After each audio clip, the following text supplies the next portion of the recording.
Vamos lá, gente, continuando aqui. O próximo crime que a gente vai tratar aqui é o crime do artigo 321. Artigo 321, que trata do crime de advocacia administrativa, tá?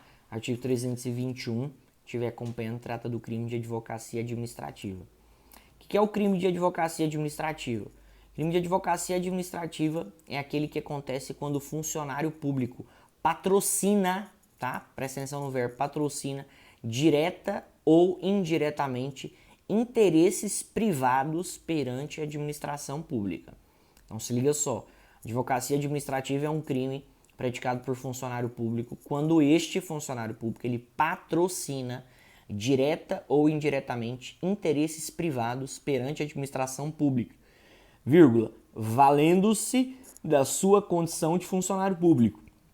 Valendo-se da sua condição de funcionário público, beleza? Então é o seguinte, basicamente o que é esse crime? Vocês concordam, né, e eu acredito que todo mundo entende dessa forma, que um funcionário público, ele goza de certo prestígio ali, né, no seu local de trabalho. Ele é bem quisto, ele é bem visto, né, pelos seus outros colegas de trabalho. Né? Então, o funcionário público, querendo ou não, ele, né, tem, né, digamos assim, certas prerrogativas, né? Ele tem maior abertura, ele tem maior facilidade e maior contato ali com os seus outros colegas de trabalho no seu local de trabalho. Só que o que pode acontecer? Pode ser que um funcionário público, se valendo dessa liberdade ou dessa facilidade de contato que ele tem no seu local de trabalho, pode ser que muitas vezes ele queira patrocinar, ele queira promover ou ele queira muitas vezes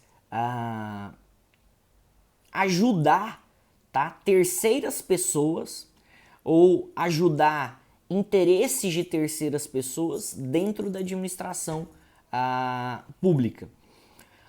Como assim?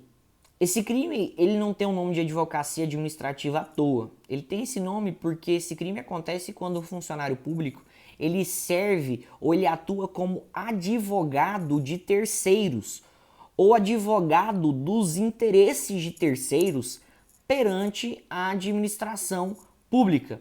Ou seja, ele vai se valer da sua amizade, do seu prestígio para tentar defender os interesses, né, de terceiras pessoas no seu local de trabalho. Então imagina a seguinte situação, vou tentar contextualizar. Imagina que nós temos ali no gabinete do juiz, nós temos o juiz e o seu assessor, beleza? E vamos supor que ali o juiz ele está precisando ali na sua vara judiciária, né, de outros funcionários, né? Está precisando de um escrivão, está precisando de um escrevente, está precisando de um estagiário. Aí o assessor, como ele é próximo do juiz, ele tem, né, ali um contato, uma amizade ali com o juiz, ele chega pro juiz e fala assim: doutor, nossa, mas eu tenho um amigo meu que tá precisando de mais trabalho. Doutor, eu tenho a pessoa certa para esse cargo do senhor. Eu tenho um amigo meu que ele tá precisando de mais de trabalho, ele tá desempregado. O senhor não quer que eu traga ele para cá? Não, deixa eu trazer ele para cá, né, para ele trabalhar aqui como escrevente, para ele trabalhar, né, como escrivão, ou para ele trabalhar como estagiário aqui. Percebem que o assessor judiciário está fazendo?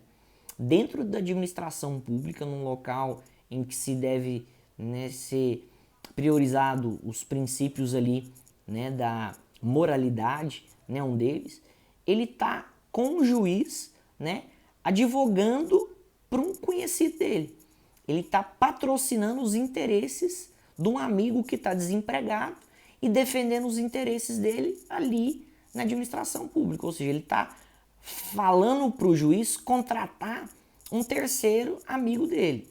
Beleza? Nesse caso aqui é um interesse legítimo, né? Talvez o pessoal às vezes não ache nada demais, mas essa é uma infração. Porque dentro da administração pública não se pode haver defesa de interesses particulares, de interesses ali privados, ainda mais de terceiras pessoas. Então o assessor judiciário que, né, defende, faz lobby para um juiz contratar um amigo dele, ele está cometendo um crime de advocacia administrativa. Percebam que o tipo penal diz que é crime quando o funcionário público ele patrocina direto ou indiretamente interesses privados.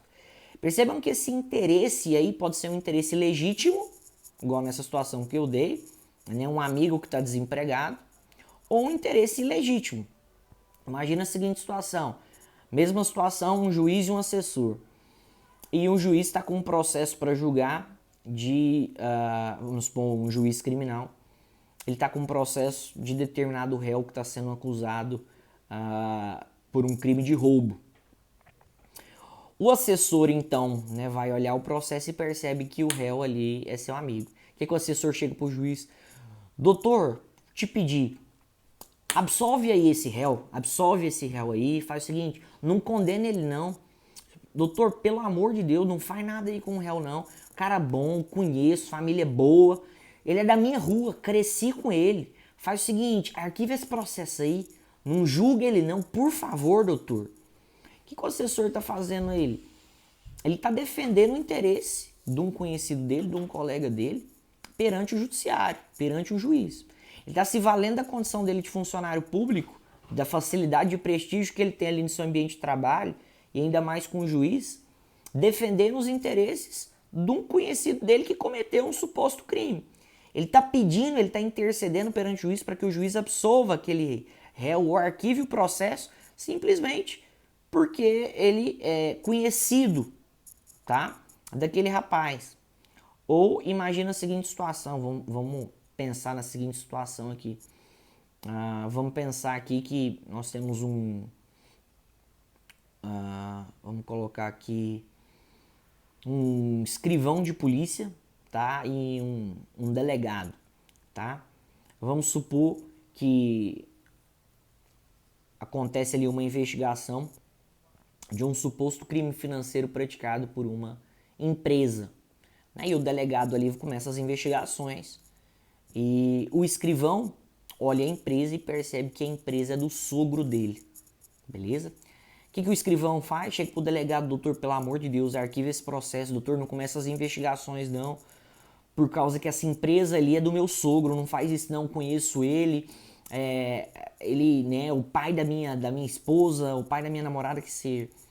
O que ali o escrivão ele tá fazendo? Ele tá defendendo, ele tá sendo advogado da empresa do sogro dele. E ele tá defendendo esses interesses privados perante a administração pública. Ou seja, ele tá fazendo com que o interesse privado fique acima, à frente do interesse público. Isso não pode acontecer.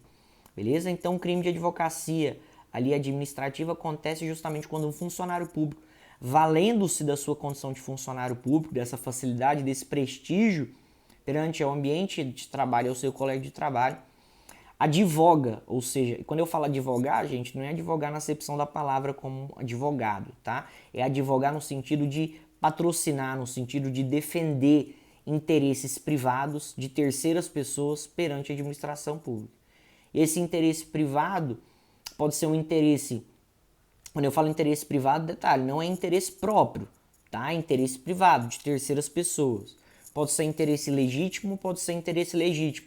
Pode ser um interesse, tá, realmente existente, ou seja, pedir um emprego, né, para um colega que está desempregado, um interesse legítimo ou um interesse ilegítimo. Alguém cometeu um crime e aí o funcionário público intercede para se arquivar ali aquele processo. Esse crime, né, o tipo subjetivo aqui é o dolo, o crime só pode existir na forma, na modalidade dolosa, não pode existir na modalidade culposa. O funcionário público, ele necessariamente ele tem que ter o dolo, a intenção de ajudar, defender, patrocinar interesses, né, de terceiras pessoas, tá? É um crime próprio, né? Só pode ser praticado por funcionário público e nesse caso aí o funcionário público ele deve se valer justamente dessa condição de funcionário público, dessa facilidade, desse prestígio, dessa, né, abertura que ele tem ali para tentar patrocinar, defender esses interesses. Detalhe ali no artigo 321, parágrafo único, nós temos ali uma qualificadora, nós temos um aumento de pena.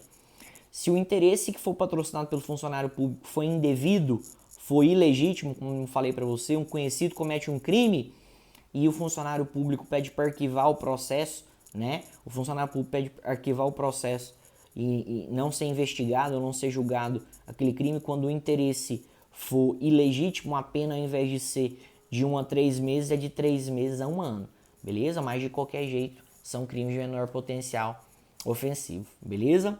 Gente, então é isso aí. Espero que, né, de alguma forma possa ter colaborado, que de alguma forma possa ter transmitido aí o conhecimento aí em relação a esses crimes aí. Tá? Nossa matéria da segunda VA começa justamente a partir do artigo 319A, tá bom? Fiquem com Deus, Deus abençoe. Espero que todo mundo esteja bem. Estou aí na expectativa, né, pra gente se reencontrar aí, pra gente se ver, né, nessas horas que a gente percebe, né, o tanto que faz falta a nossa rotina, o nosso cotidiano, né? Mas enfim, cremos que, né, temos que estar sempre na dependência de Deus, porque a gente percebe nessas situações que é Ele quem tem o controle de tudo, né? A gente só tem que, né, dependendo dele, esperando e crendo que Ele tem o melhor pra gente, beleza? Fiquem com Deus, Deus abençoe, tudo de melhor, abração, valeu!